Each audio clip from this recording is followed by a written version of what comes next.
Hello everyone. So today we will start hydrology. So hydrology आपका बहुत ही easy topic है, बहुत ही स्कोरिंग टॉपिक है। इसमें आप कम एफर्ट्स करके पूरा फुल मार्क्स इसमें गेन कर सकते हैं, चाहे वो गेट हो गया, आपका ईएस हो गया, या आपका पीएसयूज के अगर एक दो एग्ज़ाम्स होते हैं, या फिर आपका पीएससी भी हो गया। तो जो भी इंपॉर्टेंट एग्ज़ाम्स आप एम कर रहे हैं उसमें हाइड्रोलॉजी आपका स्कोरिंग टॉपिक्स रहता है। ठीक है, तो इसमें हम शुरू करते हैं। प्रेसिपिटेशन, फ्रीक्वेंसी, रेनफॉल डेटा, इसमें हम 3 टॉपिक्स कवर करेंगे। उसके पहले हम देख लेते हैं वाटर साइकिल। वाटर साइकिल आपका कोई नया टॉपिक नहीं है, ये आप स्कूल से पढ़ते आ रहे होंगे, 11th 12th, या कभी भी कॉलेज में, या कभी भी आप पढ़े ही होंगे। और ऐसा नहीं है सिर्फ हाइड्रोलॉजिक वाले ही पढ़ते हैं, ये सभी स्ट्रीम्स के या पढ़े ही होंगे। इसमें आपका ये एक साइक्लिक प्रोसेस हो गया। ठीक है, इट इज़ नॉट लाइक कि प्रेसिपिटेशन पहले होगा, तब तब इन्फिल्ट्रेशन होगा, उसके बाद आपका इवोपोरेशन होगा। It is like a cyclic process. It is like chicken and egg. जैसे आप ये नहीं बोल सकते कि पहले अंडा आया या पहले चिकन आया, सो इसी प्रकार आप ये नहीं बोल सकते कि पहले प्रेसिपिटेशन होगा या पहले इन्फिल्ट्रेशन होगा या इवोपोरेशन हो गया।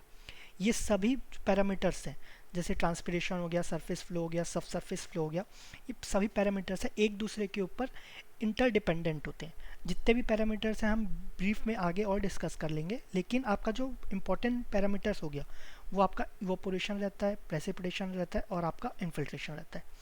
जैसे ओशियंस है, ये आपका ओशियन हो गया, ये आपका लार्ज वाटर बॉडी है, तो यहाँ पर इवोपोरेशन है वो आपका ज़्यादा होगा। ऑल्दो लैंड में भी इवोपोरेशन होगा, लेकिन सबसे ज़्यादा आपका ओशियंस में होगा।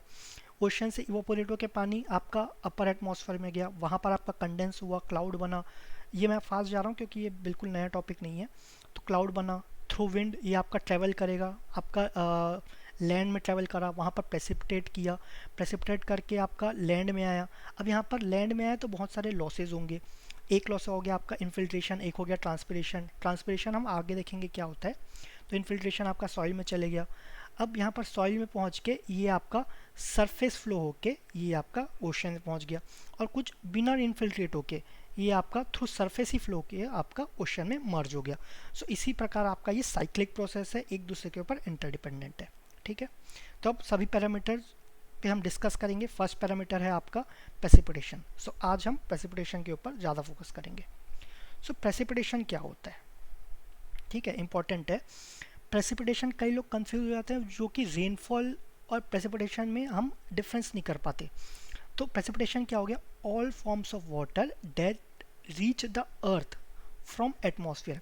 एटमॉस्फेयर में आपका जो वाटर प्रेजेंट है किसी भी फॉर्म में, जनरली आपका वाटर या तो वेपर के फॉर्म में होता है, या तो आपका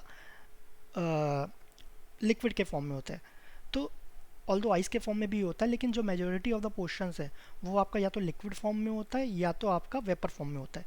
तो एटमॉस्फेयर से जो आपका पानी किसी भी फॉर्म में अगर आपका अर्थ में पहुँचे तो उसको हम प्रेसिपिटेशन बोलेंगे।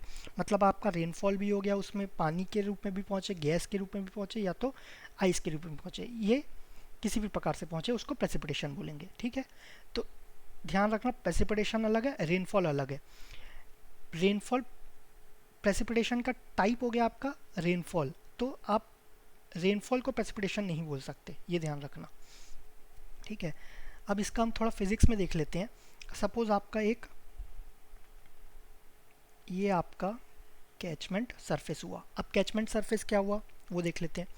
सपोज कोई भी लैंड, अगर आपका वहाँ पर पानी गिरता है, सपोज हम एज्यूम करते हैं यहाँ पर पानी गिरा, तो ये आपका यहाँ तो रहेगा नहीं एक ही जगह, ये आपका ट्रैवल करेगा, सरफेस फ्लो या इंटर फ्लो जो भी। तो हम अभी सरफेस फ्लो की बात करते हैं।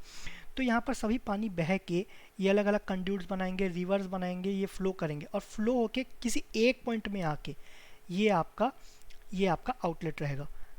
तो कैचमेंट की प्रॉपर्टी क्या होती है, वहाँ की सिंगल आउटलेट रहता है। अगर मैं उसको और क्लियरली अगर डिफाइन करूँ, तो ये आपका यहाँ पर मर्ज होगा, तो ये और इधर जा रहा है, यहाँ पर भी जाके ऐसा हो सकता है, यहाँ पर इसके ट्रिब्यूटरीज हो सकते हैं, रिवर्स हो सकता है, ये ऐसे करके यहाँ से ऐसे आ सकता है। तो ये आपका पानी तो सब जगह हो रहा है, लेकिन कहीं जगह रिवर के रूप में या कहीं ट्रिब्यूटरीज के रूप में यहाँ मर्ज होकर सिंगल पॉइंटलेट में आपका डिस्चार्ज हो रहा है। तो ये आपका कैचमेंट हो गया। जो भी इस बाउंड्री के अंदर पानी गिर रहा है वो इसी पॉइंट से आपका एग्जिट करेगा, कहीं और से एग्जिट नहीं करेगा। सपोज़ आपका पानी अगर यहाँ गिर रहा है तो ये आपका कहीं दूसरे जगह से एग्जिट करेगा, ये ध्यान रखना, ठीक है। तो कैचमेंट हम इस तरीके से डिफाइन करते हैं। तो सपोज़ ये आपका कैचमेंट हुआ, यहाँ पर पानी गिरा, क्या हुआ, प्रेसिपिटेशन हुआ। तो बाय डिफ़ॉल्ट हम प्रेसिपिटेशन को रेनफॉल भी बोल लेते हैं, क्योंकि majority of the portion precipitation का वो रेनफॉल के रूप में ही अर्थ पे गिरता है। सो प्रेसिपिटेशन हुआ, फिर आपका ये लैंड में आया। अब लैंड में यहाँ पर वेरियस लॉसेज होंगे। क्या क्या लॉसेज हो सकते हैं, इन्फिल्ट्रेशन हो सकता है, ये आपका इन्फिल्ट्रेशन हो गया। नेक्स्ट आपका हो गया इवोपोरेशन हो गया। फिर आपके और लॉसेज होते हैं, जैसे सीपेज लॉस हो गया, या और लॉसेज होते हैं, तो वो हम जियोटेक में ज़्यादा पढ़ेंगे, क्योंकि यहाँ पर हमें सीपेज या इसके बारे में हमें ज़्यादा नहीं पढ़ना है। हमें जो इंपॉर्टेंट पैरामीटर्स है इन्फिल्ट्रेशन, इवोपोरेशन, हाइड्रोलॉजी में यही आपके मेन लॉसेज रहते हैं। तो आफ्टर मीटिंग लॉसेज, तो वो क्या होगा, जो बचा हुआ पानी वो क्या होगा, वो फ्लो करेगा। तो फ्लो करेगा उसको हम क्या बोलेंगे, रन ऑफ। तो ये आपका प्रेसिपिटेशन आया लैंड में, उसके बाद लॉसेज हुए, इन्फिल्ट्रेशन, इवोपोरेशन, फिर आपका लॉसेस के बाद आपका रन ऑफ हुआ, ठीक है। तो इसी चीज़ को एक्सप्लेन किया। तो इसको हम सिस्टम बोलते हैं कि कैचमेंट एरिया में प्रेसिपिटेट हुआ, वो आपका इनपुट हो गया। अगर इनपुट डाले तो उसमें कुछ प्रोसेस होगा, प्रोसेस क्या हुआ उसको हम लॉसेस ले रहे हैं। लॉसेस के बाद जो भी पानी बचा वो आपका आउटपुट हो गया, उसको हम बोलते हैं रन ऑफ। अब इसमें कुछ फैक्ट्स देख लेते हैं। जो आपका एवरेज एनुअल रेनफॉल है, अब पहले एवरेज एनुअल रेनफॉल क्या होता है, सपोज एक साल में कितना पानी गिरा। हम सपोज एक आपका लैंड है, सपोज ये आपका कुछ लैंड है, यहाँ पर कुछ पानी गिरा। अब पानी गिरा उसको हम मेजर कैसे करते हैं, डेप्थ में मेजर करते हैं। डेप्थ का यूनिट क्या हुआ, सेंटीमीटर हो गया या मीटर हो गया या कुछ भी हो सकता है। तो लैंड हुआ, उसमें पानी गिरा, अब वो कितना सेंटीमीटर गिरा, हो सकता है आज कम गिरा हो, कल ज़्यादा गिरा हो, तो परसों गिरा ही ना हो। तो हम क्या करते हैं, सपोज 2010 में कितना पानी गिरा वो x डिनोट किए। अब 2011 में ज़रूरी नहीं वो x होगा, ये y होगा। तो हर साल पानी का अमाउंट अलग अलग होगा। तो हम ये तो नहीं बोल सकते कि हमेशा इतना ही गिरेगा। तो इसलिए हम क्या करते हैं कि हम एवरेज एनुअल रेनफॉल कंसिडर करते हैं। एवरेज एनुअल रेनफॉल या इसको कैसे करेंगे, इसको एवरेज निकालेंगे। सपोज x प्लस वाई, ज़रूर ये सिर्फ 2 साल के लिए नहीं, कई ईयर्स का डेटा रहता है, तो उसका हम एवरेज लेते हैं। तो वो जो एवरेज रहा, तो जो भी अमाउंट रहा, सपोज z रहा, तो इसको हम बोलेंगे एवरेज एनुअल रेनफॉल, ठीक है। अब इसमें हम सपोज यहाँ पर हम प्रेसिपिटेशन की जगह रेनफॉल कंसिडर कर लिए, तो ऑल्दो क्योंकि प्रेसिपिटेशन का मेजर पोर्शन रेनफॉल ही रहता है, तो बाय डिफ़ॉल्ट हम प्रेसिपिटेशन को रेनफॉल बोल रहे हैं, लेकिन हर जगह ये सही नहीं रहता, ठीक है, ये ध्यान रखना। तो average annual rainfall of India वो कितना होता है, 119.4 सेंटीमीटर। ये आपका हो गया एवरेज रेनफॉल ऑफ इंडिया। किसी किसी बुक्स में 117 भी दिया है, किसी में 119 भी दिया है। तो हम नॉर्मली अगर एक पूछा जाए तो 119.4 सेंटीमीटर, और रेंज पूछा जाए तो 117 से लेके 120 सेंटीमीटर। ये आप ध्यान रखना ये इंडिया के लिए, वर्ल्ड के लिए नहीं है, वर्ल्ड का अलग डेटा होगा। अब इसको याद कैसे करेंगे, अब अगर आप मैं बोलूँ कि सिर्फ ये याद करना है तो आप इजीली याद करेंगे, इसमें कोई प्रॉब्लम नहीं है। लेकिन सिविल में फॉर्मूलाज इतने हैं, बहुत फैक्ट्स इतने हैं, तो ये हो सकता है कि आप कंफ्यूज हो जाओ, ठीक है। तो इसलिए मैं कुछ इसको कैसे याद कर सकते हैं, सपोज 11 9 इसको ब्रेक कर सकते हैं। अब ये आपका नंबर इम्पॉर्टेंट नंबर है, ठीक है। थोड़ा सा भी आप अगर जानेंगे तो 11 सितंबर उस दिन क्या हुआ था, हमारा यूएस में आपका वर्ल्ड ट्रेड सेंटर पे अटैक हुआ था 11/9। तो आप इस तरीके से याद कर सकते हैं, ठीक है। या तो यूएस में आपका अगर आप पुलिस को फ़ोन करना है तो कैसे करते हैं, 911, आप इसको उल्टा कर लेंगे 119, तो 119.4, ये आप कुछ तरीके से ऐसा कुछ याद कर सकते हैं। और यहाँ पर सेंटीमीटर लगा देना, ठीक है। ज़रूरी नहीं आप सभी चीज़ ये ध्यान रखें, किसी को अगर डायरेक्टली ऐसे याद हो रहा है तो कोई प्रॉब्लम नहीं है, लेकिन हो सकता है आगे आप बहुत कंफ्यूज हो जाओ। तो ये थोड़ा सा माइंड में रखना, अगर कभी भूल जाओ या कंफ्यूज हो जाओ, आप जब भी क्वेश्चन सॉल्व करोगे या प्रैक्टिस करोगे, प्रैक्टिस तो सबसे ज़्यादा ज़रूरी है कोई भी कॉम्पिटिटिव एग्जाम में जाने के लिए। तो जब भी आप प्रैक्टिस करोगे आप फेस करोगे कि आप कंफ्यूज हो रहे हो बहुत सारे फॉर्मूला में, अभी आपको पता नहीं चलेगा। तो इसलिए ध्यान रखना कि थोड़ा बहुत ये कुछ किसी चीज़ से रिलेट करो। ज़रूरी नहीं इसी चीज़ से रिलेट करो, आप अपने किसी चीज़ से भी रिलेट कर सकते हो सकता है किसी का बर्थडे हो 11/9 को, ठीक है, या किसी रिलेटिव्स का बर्थडे है, बर्थडे नहीं कुछ और भी हो सकता है, तो ये आपके ऊपर है। नेक्स्ट है आपका forms of precipitation. Forms of precipitation, अब प्रेसिपिटेशन तो हो रहा है लेकिन वो किस फॉर्म में हो रहा है, ठीक है, तो हो सकता है वो या तो रेनफॉल के फॉर्म में हो, या ड्रिजल के फॉर्म में हो, या स्नोफॉल, या स्लीट, या हिल। तो ठीक है, ये फॉर्म्स ऑफ प्रेसिपिटेशन ये हुआ। ऑल्दो ये गेट के एग्ज़ाम में नहीं आया है, लेकिन ज़रूरी नहीं हम जो नहीं आया उसको कवर नहीं करेंगे, उसके 10% एक्स्ट्रा कवर करेंगे ताकि इन केस अगर आ जाए। और ये आपका पीएससी में इंपॉर्टेंट है, ईएस में आ चुका है, ठीक है, तो ये ध्यान रखना। अब ये देख लेते हैं कि रेन को, ड्रिजल को, स्नोफॉल को, स्लीट और हिल इसको कैसे हम डिफाइन करते हैं। तो फर्स्ट हो गया आपका रेन। तो रेन क्या हुआ, water droplets of size greater than water droplets of size greater than 0.5 mm and less than 6 mm। जो वाटर ड्रॉपलेट्स रहते हैं उसका साइज क्या होना चाहिए, ग्रेटर देन 6 mm होना चाहिए और लेस देन 6 mm रहना चाहिए, उसको हम रेन बोलेंगे। और जो उसकी इंटेंसिटी होगी, intensity greater than 1 mm per hour, ठीक है। ये कुछ फैक्ट्स है, ये हो सकता है अभी आप ध्यान याद ना कर पाएँ, लेकिन आप नोट्स साथ साथ बनाते चलो और उसको रिवाइज करते चलो, ठीक है। वो तुरंत आपको याद नहीं होगा, लेकिन आप मल्टीपल टाइम्स उसको आप रिवाइज करेंगे तो ईजिली आपका याद हो जाएगा। अब उसको हम डिफाइन करेंगे, रेन को हम इसको हम क्लासीफाई करेंगे। तो ये हो गया आपका types of rainfall. Types of rainfall में कितने आ गए, light rain, moderate rain, heavy rain.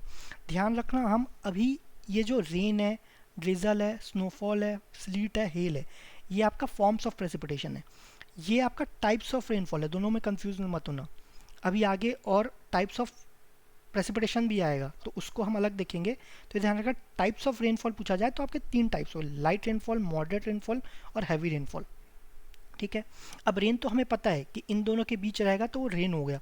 अब उसको लाइट, मॉडरेट और हैवी क्या है, कैसे डिफाइन करेंगे। लाइट रेनफॉल हो गया अगर 2.5 mm से कम हो गया तो आपका लाइट हो गया। ध्यान रखना 1 mm से तो बड़ा होना ही चाहिए, वो तो आपका बाय डिफ़ॉल्ट रेन में आ गया, लेकिन टाइप्स में आपका क्या हो गया, 2.5 से कम होना चाहिए, मतलब 1 और 2.5 से के बीच में होना चाहिए। यूनिट आपका इंटेंसिटी mm पर आर। ये ध्यान रखना इंटेंसिटी हम mm पर आर में कंसिडर कर रहे हैं। और आपका जो रेनफॉल डेप्थ है, जो rainfall depth of annual rainfall है ऑफ इंडिया, वो हम सेंटीमीटर में देखे थे। तो ये दोनों चीज़ में ध्यान रखना, दोनों मर्ज कर देना, इसको mm मर्ज मत करना, इसको ना mm में कर देना ना इसको सेंटीमीटर पर आर में करना, तो ये आप ध्यान रखना। तो लाइट रेनफॉल हुआ आपका 2.5 mm पर आर से नीचे। मॉडरेट रेनफॉल हो गया आपका 2.5 से 7.5 के बीच में हो गया। जो हैवी रेनफॉल है वो आपका 7.5 ग्रेटर देन 7.5 mm पर आर। अब इसको आप कैसे याद रखेंगे, सबसे पहले आप 2.5 mm पर आर याद रखना, ठीक है। इसको हटा दो, कितने टाइप्स है यहाँ पर, 3 टाइप्स है, तो इंटू 3 कर दो, इंटू 3 कितना हुआ 7.5। तो आपको ये 2 नंबर याद रखने हैं, अल्टीमेटली आपको 1 नंबर याद रखना है, दूसरा नंबर आपको याद हो जाएगा। 3 है, 3 टाइप्स में डिवाइड हो रहा है, इंटू 3 कर देना 7.5। तो एक हो गया लेस देन 2.5, एक हो गया एक हो गया लेस देन 2.5, दूसरा हो गया 2.5 से 7.5 के बीच में, और लास्ट हो गया 7.5 से बड़ा। यूनिट आपका mm पर आर। तो ये आपका हो गया रेन। नेक्स्ट हो गया ड्रिजल। अब हमें ये तो पता है कि 0.5 और से बड़ा होना, 6 से छोटा होना चाहिए।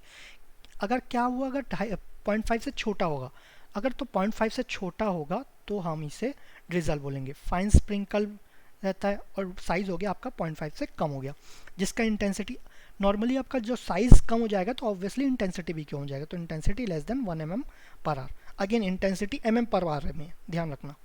अब हो गया स्नोफॉल। तो अभी ये जो टाइप्स जो देखे थे, इसमें जो आपका प्रेसिपिटेशन हो रहा था वो आपका लिक्विड फॉर्म में हो रहा था। ज़रूरी नहीं आपका लिक्विड फॉर्म में ही हो, अगर आपके आइस फॉर्म में हुआ तो उसमें आपका स्नोफॉल हो जाता है।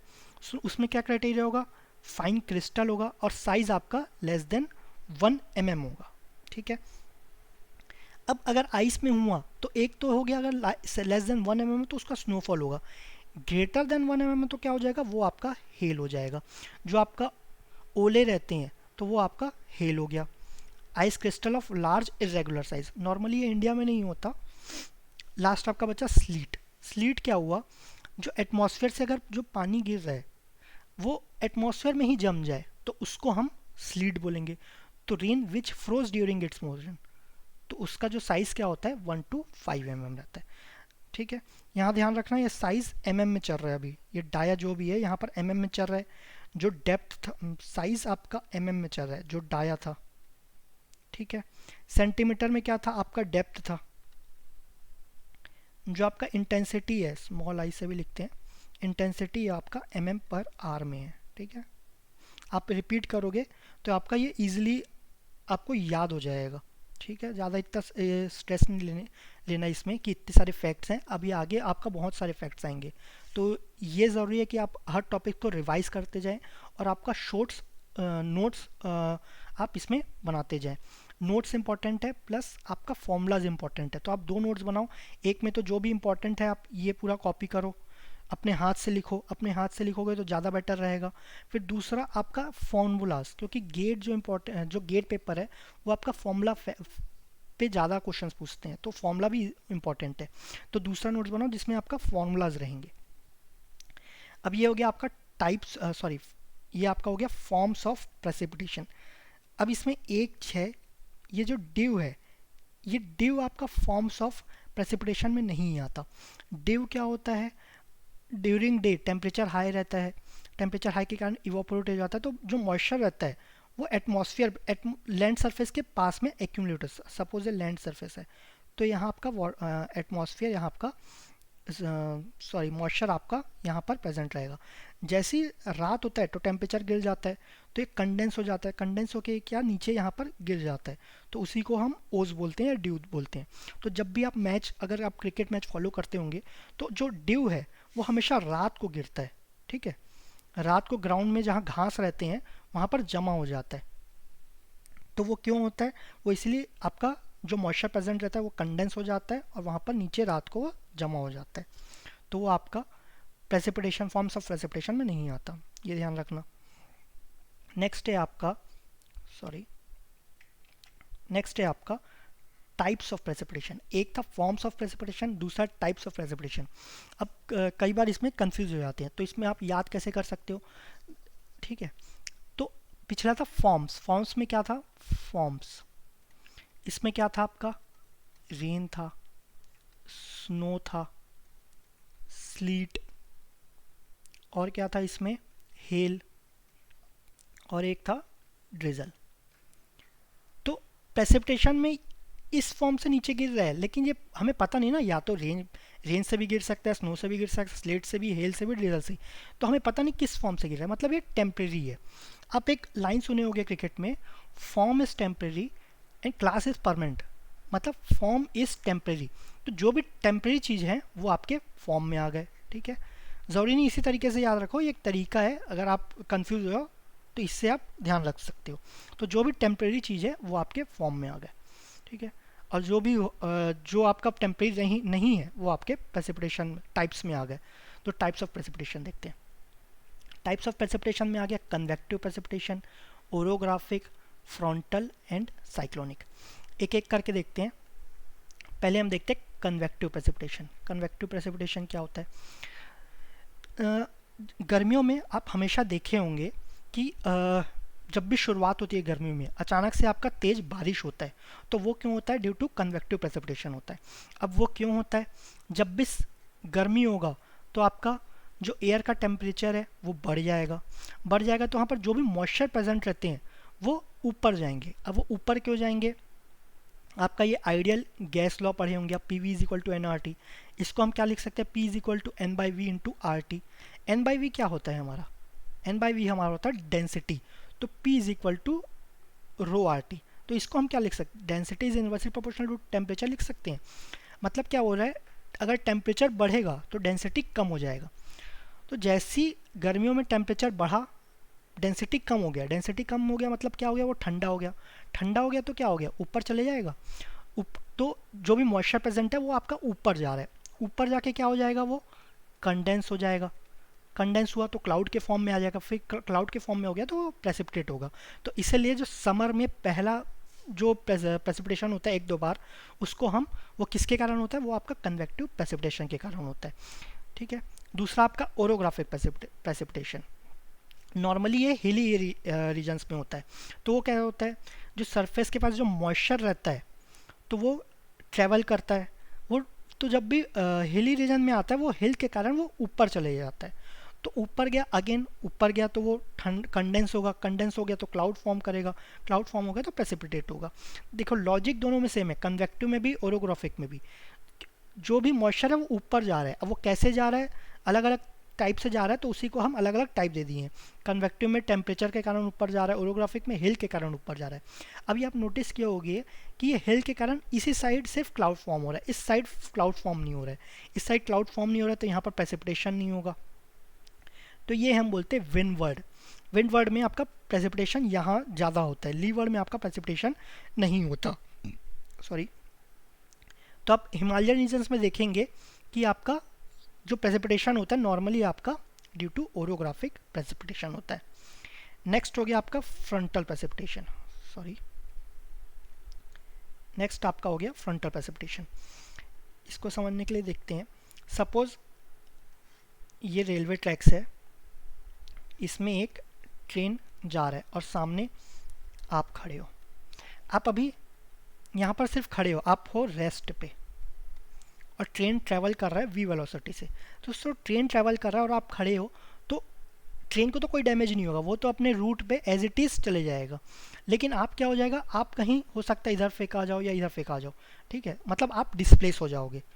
अब इसका उल्टा देखते हैं, ये ट्रेन है वी, सॉरी, ये अब रेस्ट पे है, v इज इक्वल टू 0। अब आप यहाँ पर भागते हुए ट्रेन की तरफ जा रहे हो v वेलोसिटी से, ठीक है। अब भागते हुए जा रहे हो तो ट्रेन को कोई डैमेज होगा क्या, उल्टा हो गया, मतलब ये नहीं इसमें ट्रेन में डैमेज हो गया, इसमें कोई डैमेज नहीं होगा। इसमें भी आप या तो गिरोगे, इधर गिरोगे, या तो वहीं गिर जाओगे, या तो पीछे गिर जाओगे, मतलब आप ही डिस्प्लेस होगे, ठीक है। तो इसमें इसको क्यों ले रहे हैं एग्जांपल हमें, कि जिसका मास हैवियर है, मास हैवियर है, वो डिस्प्लेस नहीं होगा। कौन डिस्प्लेस होगा, जो लाइट, जिसका मास लेस है वो आपका डिस्प्लेस हो जाएगा। तो वो इसका लॉजिक कहाँ आएगा, ये आपका फ्रंटल प्रेसिपिटेशन में होता है। तो अगर दो एयर मास है, एक है वार्म, एक है कोल्ड एयर मास, तो वार्म वाला हम देखें टेम्परेचर उसका ज़्यादा रहता है, टेम्परेचर ज़्यादा हो गया तो डेंसिटी क्या हो जाएगा, डेंसिटी आपका कम हो जाएगा। कोल्ड वाले में आपका डेंसिटी आपका ज़्यादा रहेगा, तो मतलब ये हैवियर है, मतलब ये आपका डिस्प्लेस नहीं होगा, चाहे वार्म एयर इधर ट्रैवल करे या तो कोल्ड एयर इधर ट्रैवल करे, दोनों केस में वार्म एयर ऊपर जाएगा।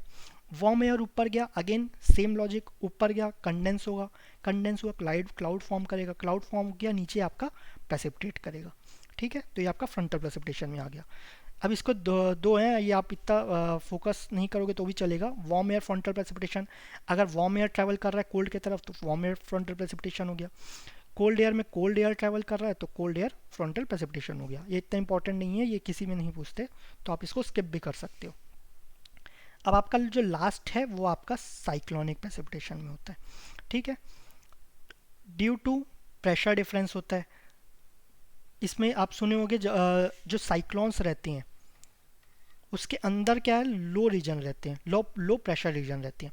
तो cyclone large area of low pressure region with circular wind motion, तो इसमें जो इधर सर्कुलर विंड मोशन होते हैं। Rainfall will be heavy in entire area, पूरे एरिया में हाई रेनफॉल होगा। जो आइसोबार्स है वो क्लोजली स्पेस्ड हो गया। आइसोबार्स क्या हुआ, आइसोबार्स हो गया line joining points of equal pressure, line joining points of equal pressure, ठीक है। अब इसमें इतना डीप में नहीं जाऊंगा, मैं इसमें एक्सप्लेन नहीं करूंगा क्योंकि इतना इंपॉर्टेंट नहीं है ये, ठीक है। ये आप एक बार ऐसे ही पढ़ सकते हो, इसमें जो इंपॉर्टेंट है वो मैं बता दूंगा। अब ये क्या है, एंटी क्लॉक, ये रोटेट कैसे होते, या तो क्लॉकवाइज रोटेट हो सकते हैं, या तो क्लॉकवाइज रोटेट हो सकते हैं ऐसे, या तो एंटी क्लॉकवाइज रोटेट हो सकते हैं। तो जो नॉर्दर्न, ये आपका नॉर्दर्न हेमिस्फीयर में एंटी क्लॉकवाइज रोटेट होते हैं, ठीक है। तो इसमें जो इंपॉर्टेंट क्या है, एक तो ये इंपॉर्टेंट है, नॉर्दर्न हेमिस्फीयर जो आपका अर्थ रहता है, दो हेमिस्फीयर में आप इसको डिवाइड कर सकते हैं, सदर्न हो गया या नॉर्दर्न हो गया। तो नॉर्दर्न हेमिस्फीयर में रोटेट कैसे होते हैं, एंटी क्लॉकवाइज रोटेट होते हैं। और दूसरा इंपॉर्टेंट, साइक्लोन आपका large area of low pressure, large area of low pressure. ये दोनों इंपॉर्टेंट है, ये ध्यान रखना, लो प्रेशर और anti clockwise in northern hemisphere. अब इसको कैसे हो सकता है इसमें कंफ्यूज हो, इसमें कैसे याद करोगे, नॉर्दर्न हेमिस्फीयर शुरुआत क्या किससे हो रहा है, एन, एन मतलब नहीं, तो नहीं को क्या हम क्या बोल सकते हैं, एंटी, तो जब जहाँ पर भी एन रहेगा वहाँ पर आप एंटी ले लोगे, तो नॉर्दर्न हेमिस्फीयर ये आपका एंटी क्लॉकवाइज, ये ध्यान रखना। नेक्स्ट हो गया एंटी साइक्लोन्स। एंटी साइक्लोन्स में बिल्कुल साइक्लोन का उल्टा हो जाएगा। साइक्लोन्स आपका लो प्रेशर के कारण होता है, ये आपका हाई प्रेशर हो गया। Precipitation of in eight outer as हो गया, वहाँ पर नॉर्दर्न हेमिस्फीयर में नहीं में एंटी क्लॉकवाइज होता था, यहाँ पर नॉर्दर्न हेमिस्फीयर में क्लॉकवाइज हो जाएगा। एंटी साइक्लोन साइक्लोन्स का बिल्कुल अपोजिट हो जाएगा, ठीक है। अब आपका हो गया रेनफॉल सीजन्स। अब आपको जो पानी गिरता है वो कौन कौन से सीज़न में गिरता है, तो आपके टोटल 4 सीज़न में आपको पानी मिलता है। ये आप एक पहला पीरियड हो गया आपका मानसून पीरियड, सबसे इम्पॉर्टेंट है, जो 80 to 90% जो आपको रेनफॉल मिलता है वो मानसून पीरियड में मिलता है। नेक्स्ट है पोस्ट मानसून पीरियड, आपका जब भी मानसून ख़त्म हुआ या रेनी सीजन ख़त्म हुआ उसके बाद भी नवंबर दिसंबर में आप थोड़ा सा पानी गिरता है, वो आपका पोस्ट मानसून पीरियड हो गया। फिर आपका हो गया winter rain. Winter rain normally कहाँ पाया जाता है, जम्मू एंड कश्मीर में। जम्मू एंड कश्मीर में जो स्नोफॉल होता है वो आपका विंटर सीजन में होता है। फिर एक होता है नेक्स्ट समर में। समर में आपका कौन सा हो गया, आपका ओरोग्राफिक हो गया, जो आपको अभी बताया गया था। ड्यू टू टेम्परेचर बढ़ा तो डेंसिटी कम हो गया, हल्का हो गया, ऊपर ट्रैवल करेगा, ऊपर ट्रैवल करा कंडेंस होगा, क्लाउड फॉर्म करेगा, फिर आपका पानी नीचे प्रेसिपिटेट करेगा। लेकिन सबसे इंपॉर्टेंट क्या है, मानसून पीरियड, उसका ड्यूरेशन क्या, मई लास्ट वीक से अक्टूबर फर्स्ट वीक। मई लास्ट वीक टू अक्टूबर फर्स्ट वीक, ये आप याद नहीं करोगे तो भी आपको पता रहता है कि आपका रेनी सीजन कब से कब आता है। एग्जैक्ट डेट नहीं पता लेकिन फिर भी आपको पता रहता है कि जून जुलाई इस तरफ रहता है। वो क्यों होता है, वो due to south west wind होता है। अब इसको हम देखते हैं थोड़ा। सपोज ये इंडिया है, ये आपका श्रीलंका है, तो जो ये आपका हो गया नॉर्थ, सॉरी ये आपका हो गया ईस्ट, ये आपका हो गया नॉर्थ, ये आपका हो गया वेस्ट, ये आपका हो गया साउथ। तो जो साउथ वेस्ट विंड है ये आपका जो हमें जो हमारा रेनी सीजन रहता है वो आपका साउथ वेस्ट विंड के कारण होता है। तो सबसे पहले वो कहाँ स्ट्राइक करेगा, यहाँ पर क्या है, केरला। तो जो फर्स्ट रेनफॉल होता है, फर्स्ट रेनफॉल इंडिया की बात कर रहा हूँ मैं, फर्स्ट रेनफॉल कहाँ हुआ, ये केरला हुआ। कब होगा, ये आपका जो आप सीज़न देखे थे मई,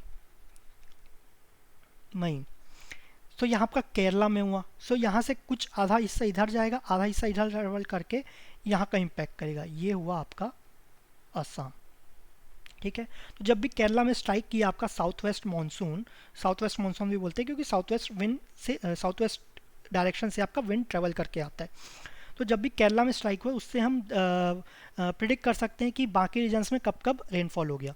तो यहाँ से इधर ट्रैवल करेगा, यहाँ से इधर ट्रैवल करेगा, और ये सब मर्ज होके कहाँ आते हैं, अल्टीमेटली ये दिल्ली में कन्वर्ज होते हैं। इसीलिए आप देखेंगे कि सबसे ज़्यादा जो रेनफॉल रहता है वो आपका दिल्ली रीजन में रहता है, ठीक है। तो इसका क्या हुआ, एक्सेप्ट तमिलनाडु एंड झारखंड। तो तमिलनाडु एंड झारखंड में जो रेनफॉल होता है वो मानसून पीरियड के कारण, मानसून रेन के कारण नहीं होता। बाकी जो इंडिया में सभी रीजन में जो रेन होता है वो मानसून पीरियड में होता है। पोस्ट मानसून में आपका नवंबर दिसंबर हो गया। Due to north eastern wind, ये ध्यान रखना, ये साउथ वेस्टर्न है, ये नॉर्थ, वैसे ये याद नहीं करोगे तो भी चलेगा, ये तीनों इतने इंपॉर्टेंट नहीं है। मोस्ट इंपॉर्टेंट की है ये कहाँ पर पाया जाता है, ये आंध्र प्रदेश और तमिलनाडु में। ये झारखंड में होता है, ये ओरोग्राफिक, ठीक है। ये इतने इंपॉर्टेंट नहीं है, बाकी तीन ये आप स्किप कर सकते हो। फिर आपका हो गया मेजरमेंट ऑफ प्रेसिपिटेशन। अब हमें ये तो पता चल गया प्रेसिपिटेशन कब हो रहा है, ठीक है। अब इसको मेजर कैसे करेंगे, मेजर करने के लिए हमारे पास इंस्ट्रूमेंट है, उसको हम बोलते हैं रेन गेज, ठीक है। जो मोस्ट वाइडली यूज होता है वो आपका हो गया रेन गेज। इसको हम और नामों से भी जानते हैं, जैसे प्लूवियोमीटर हो गया, उम्ब्रोमीटर हो गया, हाइटोमीटर हो गया, ठीक है। ये हाइटोमीटर ये दूसरी जगह कुछ और भी चीज़ों से बोला जाता है, तो यहाँ पर ध्यान रखना ये हाइटोमीटर है। एक जगह हाइटोग्राफ भी आता है तो वो अलग है, हाइटोमीटर अलग है। तो ज़्यादातर हम इसको रेन गॉज बोलते हैं। तो रेन गॉज क्या हो गया, आप एक सिलेंड्रिकल वेसल है, इससे पानी कलेक्ट होते जाता है, तो ये किसी डेप्थ पे आ जाता है, तो इसको हम मेजर करते हैं और बोलते हैं कि सपोज x सेंटीमीटर, तो आज x सेंटीमीटर पानी हुआ या कल y सेंटीमीटर का हुआ था, तो इसका यूनिट क्या हो गया, सेंटीमीटर या mm। अल्टीमेटली हम इसको डेप्थ मेजर करते हैं, ये ध्यान रखना। तो आपका जो इंस्ट्रूमेंट हो गया उसको हम रेन गेज बोलते हैं।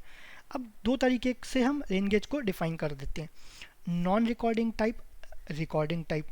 ठीक है, नॉन रिकॉर्डिंग में क्या हुआ, जो इंडिया सपोज ये आपका कैचमेंट एरिया हो गया, ठीक है, यहाँ पर एक रेन गेज इंस्टॉल है, यहाँ पर है, यहाँ पर है, यहाँ पर है, 4 जगह रेन गेज इंस्टॉल है। तो सिलेंड्रिकल वेसल में पानी कलेक्ट हुआ, तो पानी कलेक्ट हुआ लेकिन हमें देखना पड़ेगा ना कि कितना अमाउंट कलेक्ट हुआ।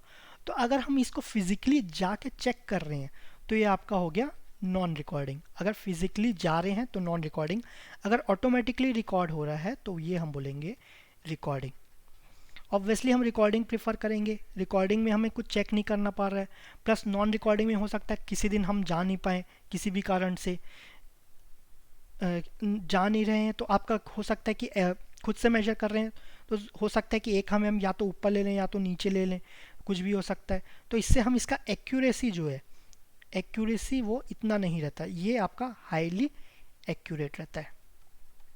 सिंस ये हाईली एक्यूरेट रह रहा है, इसमें हमें जाना नहीं पड़ रहा है, तो प्राइस भी आपका इसमें हाई रहता है। ठीक है, इसलिए हम ज़्यादा इसको ज़्यादा इसमें हम इंस्टॉल नहीं कर पाते क्योंकि आपका कॉस्ट भी बढ़ जाता है। लेकिन जो IMD है, Indian meteorological department of India, जो IMD है वो रिकमेंड किया है कि जितने भी रेन गॉज ले रहे हैं उसमें से 10% आपका रिकॉर्डिंग ही होना चाहिए, कम से कम 10%। आप इसमें ज़्यादा 10 से ऊपर जितना भी ले सकते हैं। ठीक है, तो आपका नॉन रिकॉर्डिंग टाइप में कौन सा हो गया, साइमंस रेन गॉज। उसमें एक चीज़ इंपॉर्टेंट है, आपका जो डाया रहता है वो 12.77 सेंटीमीटर रहता है। अगेन ये गेट में कभी नहीं पूछा गया है, लेकिन दूसरे PSC हो गया या तो ES में हो गया, इसमें पूछा जा सकता है। ठीक है, ये आपका नॉन रिकॉर्डिंग में साइमन, मन नहीं लग रहा, siphon rain gauge. Recording type, recording में आप हमारे पास 3 टाइप है, weighing bucket type, tipping bucket type, siphon rain gauge. ठीक है, वेइंग बकेट टाइप आपका नाम से ही पता चल रहा होगा। जो आपका वेइंग बकेट टाइप है तो एक बकेट टाइप का रहता है, जो भी पानी कलेक्ट हुआ उसका हम वे कर लेते हैं, नीचे आपका वेइंग डिवाइस रहता है वो वे कर लेते हैं, जैसे जैसे पानी नीचे गिर रहा है तो आपका वे कर लेता है। तो सपोज हम ग्राफ बनाए विथ टाइम और प्रेसिपिटेशन, तो धीरे धीरे आपका रेनफॉल बढ़ते जा रहा है। ठीक है, सपोज यहाँ से यहाँ तक पानी गिरा तो रेनफॉल बढ़ते जाएगा, तो ये आपका वेट भी बढ़ते जाएगा, उससे आपको प्रेसिपिटेशन पता चल गया। सपोज यहाँ से यहाँ तक आपका पानी नहीं गिरा है तो ये आपका ध्यान रखना नीचे नहीं आएगा, वेट डिक्रीज नहीं होगा, वो आपका कांस्टेंट रहेगा, तो ये आपका कांस्टेंट हुआ। अगेन अगर पानी स्टार्ट होता है तो इसका वेट बढ़ते जाएगा, तो ये आपका ऐसा कुछ हुआ। तो इसी को हम बोलते हैं मास curve, mass curve. It is a graph between precipitation and temperature, cumulative precipitation हो गया। ठीक है, हम इसको ऐड कर रहे हैं, जो भी प्रेसिपिटेशन हो रहा है ऐड कर रहे हैं। यहाँ पर प्रेसिपिटेशन हो गया, हो सकता है वो इससे कम हुआ हो, इस ड्यूरेशन में जितना बहुत ही तेज़ बारिश हुआ इसमें स्लो बारिश हुआ, लेकिन इसका ये मतलब नहीं है यहाँ पर इसमें सपोज यहाँ पर 5 सेंटीमीटर का बारिश हुआ, यहाँ पर 3 सेंटीमीटर का बारिश हुआ, तो यहाँ पर 3 ना शो करके हम एक्यूमुलेटेड रेनफॉल शो कर रहे हैं, मतलब यहाँ पर 5 + 3 8 सेंटीमीटर हम यहाँ पर डिनोट करें, तो कम्युलेटिव प्रेसिपिटेशन हो गया। तो ये आपका हो गया वेइंग बकेट टाइप। एक होता है टिपिंग बकेट टाइप, एक हो गया tipping bucket type. Tipping bucket में क्या होता है, सपोज ये आपका वेसल हुआ, तो एक सपोज आपका सीसॉ हुआ, सीसॉ सपोज ये कुछ इस टाइप का हुआ। ठीक है, अब इसमें जो पानी है ये आपका ये थोड़ा ये आपका रहेगा, सपोज ये ऐसे रहा, ये आपका ऐसा कुछ रहा। ठीक है, तो जो पानी है वो आपका यहाँ पर कलेक्ट हो जाएगा, जैसी यहाँ पर कलेक्ट हुआ, ठीक है, जैसी कलेक्ट हुआ ये आपका कुछ यहाँ रोटेट हो जाता है। इसमें कुछ मैकेनिज्म है जो आपका रोटेट हो जाता है, इतना डिटेल में नहीं जाना है, इतना डिटेल में कोई भी मल्टीपल चॉइस क्वेश्चन में नहीं पूछा जाता। तो जैसे ये भर जाएगा ये आपका रोटेट हो जाएगा, तो यहाँ पर पानी फिर गिर जाएगा।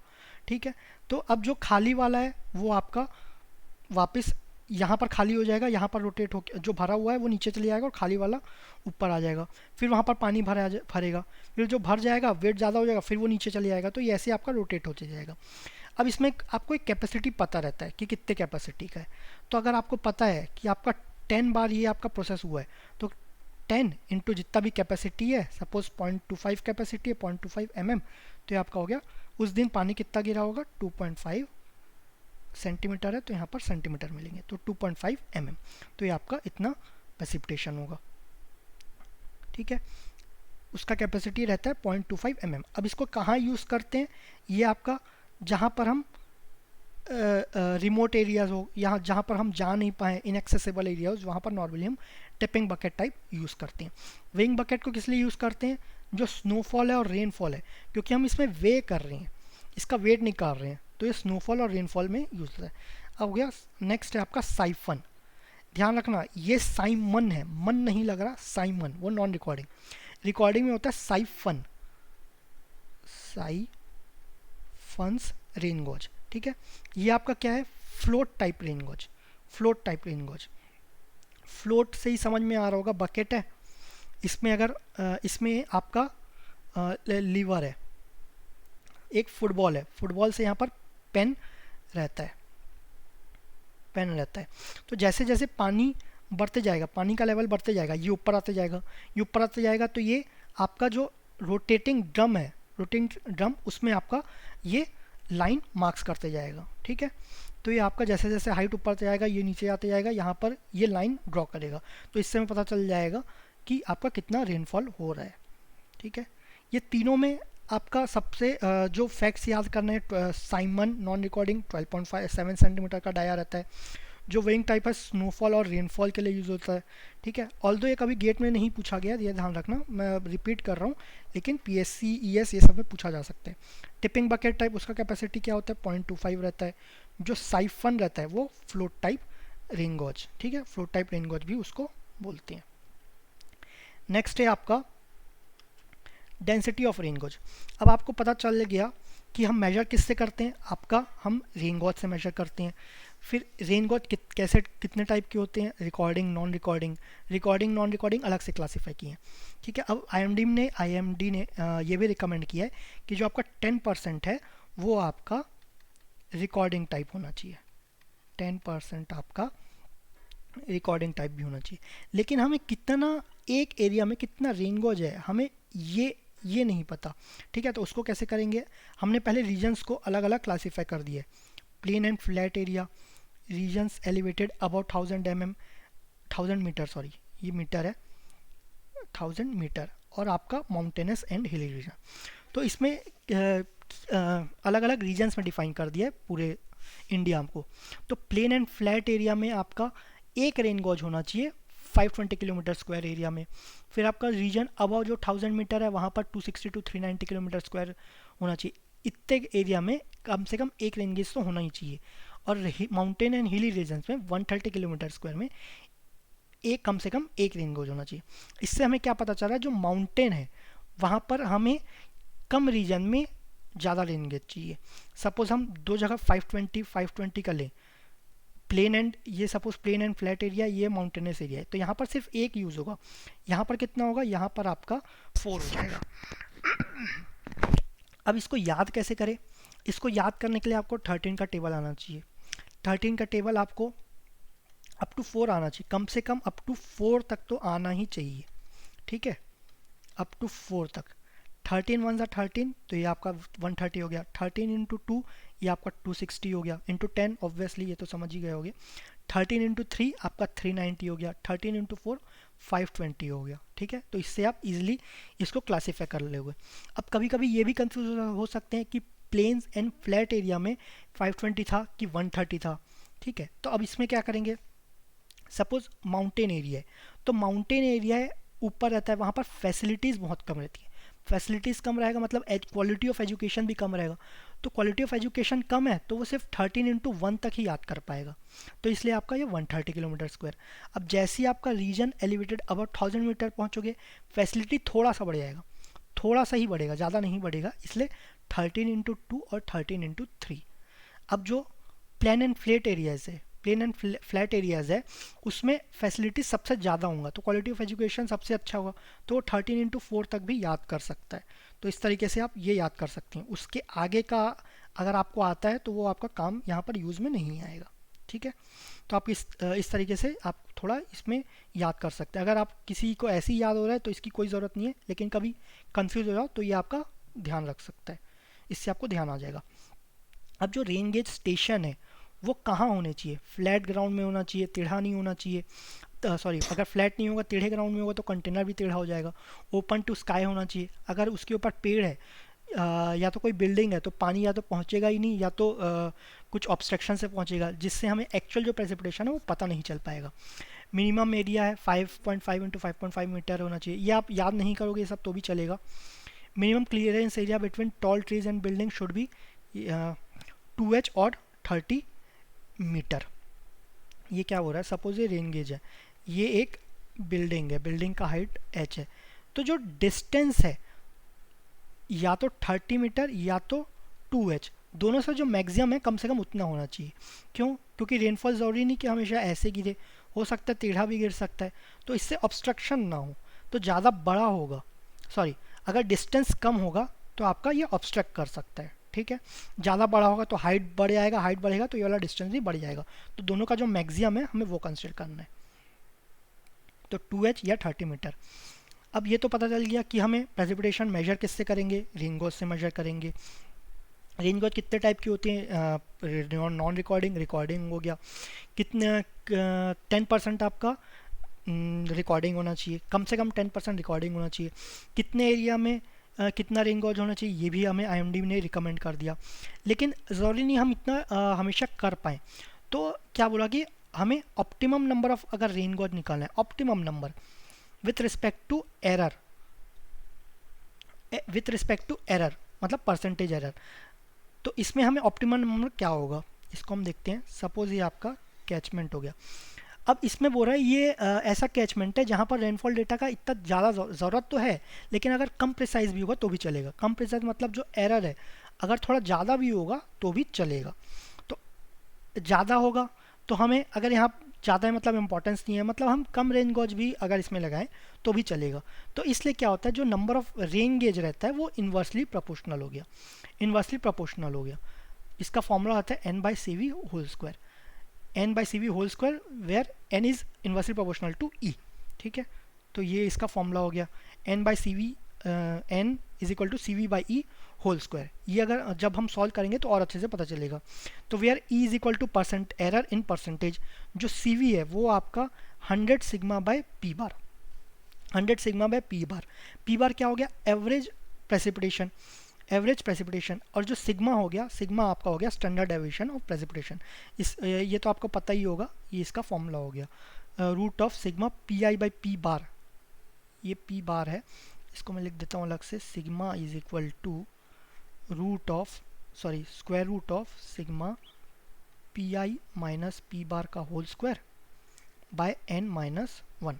तो ये आपका हो गया सिग्मा, तो 100 सिग्मा बाय p बार, ये आपका CV कोफिशिएंट ऑफ वेरिएंस। ये आप मैथ्स में भी पढ़े होंगे ये सब, कोफिशिएंट ऑफ वेरिएंस। तो where n is equal to CV by E whole square. Next topic है कैलकुलेशन ऑफ मिसिंग रेनफॉल।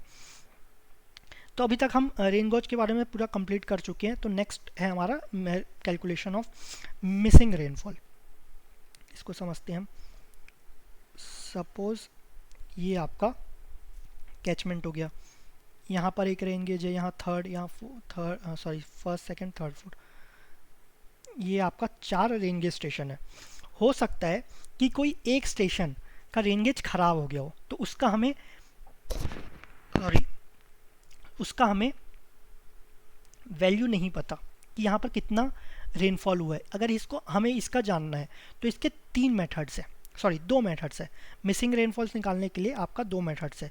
तो वो 2 मेथड्स कौन से हो गए, आपका सिंपल मीन मेथड, दूसरा normal ratio method.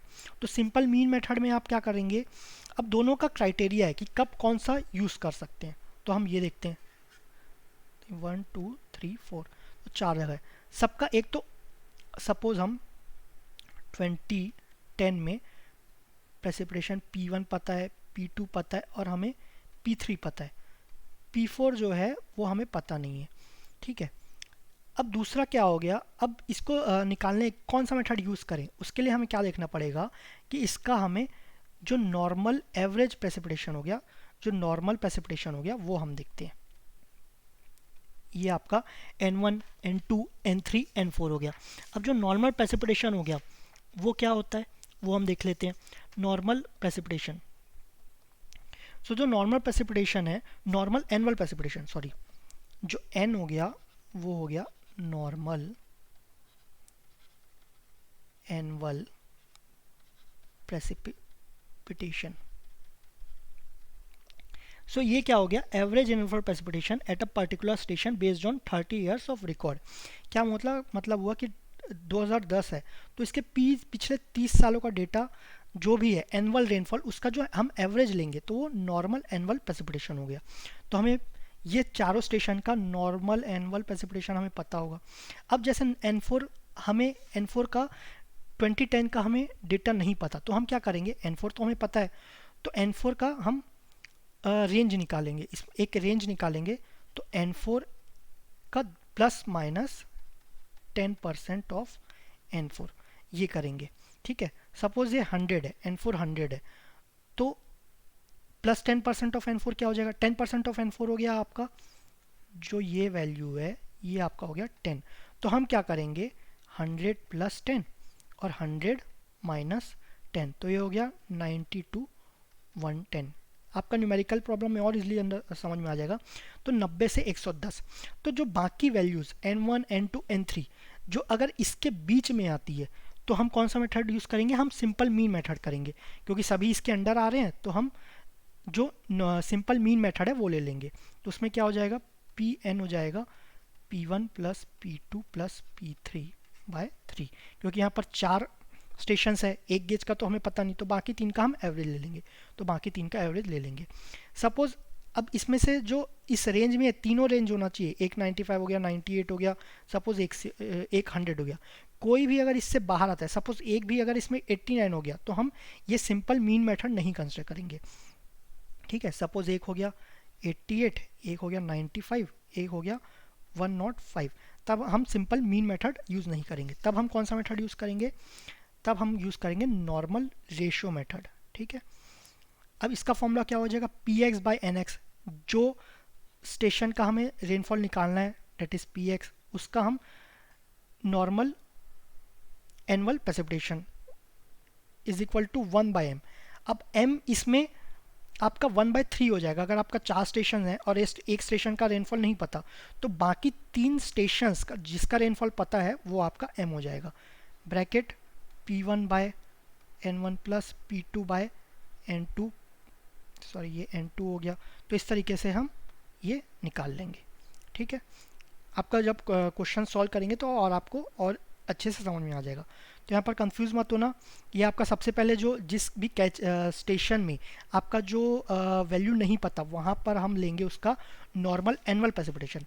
Normal annual precipitation के बाद क्या करेंगे, प्लस माइनस 10%। तो शॉर्टकट में हम लिख सकते हैं 0.9n से लेके 1.1n। 10% यहाँ ऐड कर दिए, 10% यहाँ पर माइनस कर दिए, तो ये दोनों वैल्यू निकालना। अब ये जब वैल्यू निकल गया तो अब चेक करना है कि जो बाकी n वैल्यूज़ है उसके अंदर आ रहा है कि नहीं आ रहा है। अगर इसके अंदर ही है, इसके अंदर आ रहा है तो सिंपल मेथड यूज़ करेंगे, सिंपल मीन मेथड। अगर इससे बाहर जा रहा है तो हम नॉर्मल रेशियो मेथड यूज़ करेंगे, ठीक है। Normal annual precipitation, average annual precipitation at a particular station, एक स्टेशन का बात कर रहे हैं, based on a 30 year of record, ठीक है। अब हो गया double mass curve. Double mass curve हो गया used to check inconsistency of rainfall record. बस आपको यही ध्यान रखना है, used to check inconsistency of rainfall record, और इसके अलावा अगर पूछा भी गया है तो और कुछ नहीं पूछा गया। Used to check inconsistency of rainfall record. थोड़ा सा मैं फिर भी बता देता हूँ। सपोज आपका कैचमेंट हुआ, सपोज ये एक्स स्टेशन है, इसका हमें चेक करना है कि कंसिस्टेंट है कि नहीं रिकॉर्ड। कंसिस्टेंट मतलब जो भी डेटा हम चेक निकाल रहे हैं, सपोज हम पहले ईयर में x1 है, x2 है, x3 है, तो सभी वैल्यू सही है कि नहीं ये चेक करना है। तो हम डबल मास कर्व से चेक करते हैं। तो इसके आजू बाजू सपोज 1 2 3 4 ये 5 इतने स्टेशंस हो गए। तो अब क्या करना है, दो रिकॉर्ड लेना है, एक्स का लेना है, दूसरी जगह जो बाकी इसके नेबरिंग स्टेशंस है उसको, हाँ, उसका एवरेज रेनफॉल डेटा लेना है। तो एवरेज लेंगे, इसलिए मैं नियर बाय का एवरेज ले रहे हैं तो इसलिए मैं एन ए लिख रहा हूँ। तो एक ये हो गया, एक ये हो गया, इसका एवरेज लेंगे, ध्यान रखना, 1 precipitation at 1 plus precipitation at 2 plus precipitation at 3 plus 4 plus at 5 divide by 5, उसका एवरेज ले लिए तो हमारे पास दो डेटा आ जाएगा। तो हम अगर 2010 का चेक कर रहे हैं तो उसके पहले जितना भी होगा 2009, 2008, 2007, ये से जितना हमें प्रेजेंट होगा, जरूरी 1990 उसके पहले का है तो वो भी ले सकते हैं। तो वो हमें डेटा आ जाएगा, यहाँ पर एक, यहाँ पर एक। अब क्या करेंगे, हम इसको ड्रॉ करेंगे। पहला वाला लेटेस्ट आएगा, यहाँ पर 2009 का आएगा, यहाँ पर 2008 का आएगा, यहाँ पर 2007, ऐसा करके यहाँ पर आएगा। ठीक है, तो यहाँ पर आपका आ गया, ये आ गया एट एम स्टेशन, ये एक्स स्टेशन। तो यहाँ पर जो आपको जिसका चेक कर रहे हैं, और यहाँ पर नेबरिंग स्टेशन का एवरेज, नेबरिंग का एवरेज। तो अगर आपका रिकॉर्ड कंसिस्टेंट है तो आपका स्ट्रेट लाइन आना चाहिए। जहाँ पर भी रिकॉर्ड अगर सपोज यहाँ इनिशियली ऐसे जा रहा है, फिर ये आपका चेंज हो गया, मतलब क्या हुआ यहाँ पर, मतलब 2008 में कुछ तो ऐसा हुआ है जिसके कारण जो पहले के वैल्यूज़ है वो थोड़ी गलत है, तो उसको हम करेक्ट कर सकते हैं। ठीक है, इतना डिटेल में जानने की ज़रूरत नहीं है, बस ये याद रखना, used to check inconsistency of rainfall record. Next हो गया आपका हाइटोग्राफ। अब ध्यान रखना, पहले एक टर्म आया था रेनफॉल को मेजर करने के लिए, तो वो था आपका हाइटोमीटर, वो अलग है, हाइटोमीटर अलग है, और आपका हाइटोग्राफ अलग है। हाइटोग्राफ क्या हो गया, bar graph of rainfall intensity versus time. तो सपोज ये टाइम हुआ, ये प्रेसिपिटेशन हुआ, तो बार ग्राफ, पहले टाइम में प्रेसिपिटेशन इंटेंसिटी हो गया, तो इसको हम आई से डिनोट करेंगे। प्रेसिपिटेशन डेप्थ होता है तो पी से, इंटेंसिटी है तो आई से। इसका यूनिट सपोज एम पर आर आ रहा है, ज़रूरी नहीं एम पर आर, सेंटीमीटर पर आर भी हो सकता है, इसका आर में हो गया। तो पहले में इंटेंसिटी कुछ हुआ, दूसरे में बढ़ गया, तीसरे में और बढ़ गया, फिर कम हो गया, फिर कम हो गया, तो ये बार ग्राफ हो गया, इसको हम बोलते हैं हाइटोग्राफ। एक होता है फिर मास कर्व। मास कर्व हम पढ़े हैं कि it is a graph showing cumulative depth of rainfall versus time. तो जब भी जैसे रेनफॉल हुआ तो ये ऐसे बढ़ेगा ग्राफ, जैसे ही रुक गया तब जो भी वैल्यूज़ होगा वो कम नहीं होगा, फिर वो कांस्टेंट हो गया। फिर पानी शुरू हुआ तो फिर ग्राफ ऐसा बढ़ेगा। अब ये ध्यान रखो, यहाँ स्लोप बहुत ज़्यादा है, इसके कंपैरिजन में, और ये स्लोप कम है। स्लोप ज़्यादा है मतलब क्या हुआ, जो यहाँ पर जो रेनफॉल हुआ है उसका इंटेंसिटी बहुत ज़्यादा है, यहाँ पर आपका इंटेंसिटी कम है। ठीक है, इससे आप ये भी चेक कर सकते हैं। नेक्स्ट है आपका डेप्थ एरिया ड्यूरेशन कर्व। तो इसको हम देखते हैं, डेप्थ एरिया। तो जैसे डेप्थ एरिया ड्यूरेशन कर्व है, तो हम जो वाई एक्सिस में लेंगे, पहला टर्म लेंगे, डेट इज डेप्थ, ये डेप्थ हो गया। जो दूसरा टर्म हो गया वो हम एक्स के रेस्पेक्ट में लेंगे। ठीक है, अब जो तीसरा टर्म है वो बाद में देखेंगे, पहले डेप्थ और एरिया के बीच में देखते हैं। तो इसमें कुछ एक्सप्लेन करने का इतना ज़रूरत नहीं है। जैसे जैसे आपका सपोज जो रेनफॉल है वो कांस्टेंट है, रेनफॉल कांस्टेंट हुआ, तो सपोज हम 2 ईयर लेते हैं, तो ऑब्वियसली एरिया कम है, तो अगर सेम अमाउंट ऑफ पानी डालें तो वो ज़्यादा हाइट तक एक्यूमुलेट हो जाएगा। यहाँ पर एरिया कम है तो ये कम हाइट तक एक्यूमुलेट करेगा रेन। ठीक है, और समझे तो आपके पास एक सपोज गिलास है, अब दूसरा हम बकेट ले लें, बकेट का एरिया ज़्यादा रहता है। ठीक है, तो अगर सेम अमाउंट ऑफ पानी डालें तो हो सकता है इससे ओवरफ्लो कर दे, पानी ज़्यादा है तो हाइट ज़्यादा होगा, तो इससे ओवरफ्लो कर जाएगा। जहाँ तक बकेट है तो यहाँ तक ही कुछ स्टोर कर पाए। ठीक है, तो यहाँ पर क्या हुआ, जो हाइट है एरिया में, अगर एरिया कम है तो हाइट डेप्थ ज़्यादा स्टोर करेगा, जैसे जैसे एरिया बढ़ते जाएगा तो डेप्थ क्या होगा, ये कम होते जाएगा। तो हो गया डेप्थ और एरिया। फिर हो गया डेप्थ एरिया ड्यूरेशन। अब जैसे ड्यूरेशन आया तो ड्यूरेशन, ये सपोज T1 ले लेते हैं, T2 ले लेते हैं। ठीक है, ऑब्वियसली यहाँ पर इसमें डेप्थ ज़्यादा है, इसमें डेप्थ कम है, तो कौन सा टाइम यहाँ पर T2 बड़ा है कि T1 बड़ा होना चाहिए। सपोज यहाँ पर 1 घंटे के लिए बारिश हुआ, अब मैं 2 घंटे के लिए बारिश करवा रहा हूँ, ऑब्वियसली प्रेसिपिटेशन का अमाउंट चेंज हो जाएगा। तो ऑब्वियसली 1 घंटे का प्रेसिपिटेशन इस 1 घंटे के प्रेसिपिटेशन से सेम होगा। अब इसी एरिया में कंसिडर करें तो 1 घंटे का रेनफॉल में इतना स्टोर किया, 2 घंटे में क्या होगा, अमाउंट आपका बढ़ जाएगा। तो यहाँ पर जैसी टाइम बढ़ा तो आपका डेप्थ भी बढ़ जाएगा। इस केस में भी 2 घंटा हुआ, ये 2 घंटे में और ये 2 घंटे में दोनों में डेप्थ सेम रहेगा, मतलब प्रेसिपिटेशन सेम रहेगा, प्रेसिपिटेशन अमाउंट। तो जैसे 2 घंटा हुआ डेप्थ बढ़ा और सभी के लिए बढ़ जाएगा, सभी एरियाज़ के लिए बढ़ जाएगा, इसमें भी आपका डेप्थ बढ़ जाएगा। तो यहाँ पर क्या होगा, T2 is greater than T1। Next है आपका IDF। IDF क्या हुआ, इंटेंसिटी ड्यूरेशन फ्रीक्वेंसी कर्व। कभी भी आप नोटिस करे होंगे, जैसे सिर्फ आधे घंटे के लिए रेनफॉल हुआ तो आपका बहुत तेज़ बारिश होता है, और जैसे सपोज 2-3 दिन के लिए रेनफॉल हो रहा है तो आराम से धीरे धीरे बारिश होते जाता है। तो मतलब क्या हुआ, जो आपका कम रेन टाइम पे है उसमें इंटेंसिटी ज़्यादा रहता है, जैसे जैसे टाइम बढ़ जाता है तो आपका इंटेंसिटी कम हो जाता है। तो ये आपका इंटेंसिटी ड्यूरेशन, पहला इंटेंसिटी था तो वाई एक्सिस में हम इंटेंसिटी रखेंगे, फिर आपका ड्यूरेशन था तो एक्स एक्सिस में हम टाइम रखेंगे, फिर फ्रीक्वेंसी। फ्रीक्वेंसी क्या हुआ, इस केस में फ्रीक्वेंसी क्या हुआ, सपोज ये ऐसा ये 1 ईयर का हम जो ऐसा रेनफॉल है, फ्रीक्वेंसी हम ऐसे डिफाइन कर सकते हैं कि जो 1 ईयर में उसका रिटर्न पीरियड 1 ईयर है, मतलब एक बार में उसके चांसेस है एक बार में एक बार हो, या रिटर्न पीरियड 1 साल हो। तो उसका जो ऑब्वियसली एक साल में हो रहा है, ठीक है। अगर हम कोई दो को कंपेयर करें, 1 ईयर और 2 ईयर, 2 ईयर है, टाइम फ्रेम ज़्यादा है, टाइम फ्रेम ज़्यादा है तो मतलब कोई बड़ा अमाउंट का आपका फ्लड वर्ड आ सकता है, ड्रॉट, ऑब्वियसली ड्रॉट भी आ सकता है, लेकिन इस केस में हम ड्रॉट कंसिडर नहीं कर रहे हैं। तो जैसे जैसे टाइम बढ़ेगा, सपोज 100 ईयर, पिछले 100 ईयर में देखें तो हो सकता है बहुत ही बड़ा कुछ इवेंट हुआ होगा, तो बहुत ही बड़ा इवेंट हुआ होगा तो आपका इंटेंसिटी उसमें बढ़ेगा, ठीक है। तो आपका ये आपका जो हायर रिटर्न पीरियड है ये आपके ऊपर आ जाएगा, ये 2 ईयर। तो जैसे अगर 5 ईयर का है तो ये आपका ऊपर आ जाएगा, ठीक है। तो धीरे धीरे ये ऊपर आ जाएगा। नेक्स्ट है आपका मीन प्रेसिपिटेशन कैलकुलेशन। इसको हम समझते हैं, मीन प्रेसिपिटेशन। सपोज आप किसी रीजन में रहते हैं, सपोज एक सेकेंड, सॉरी,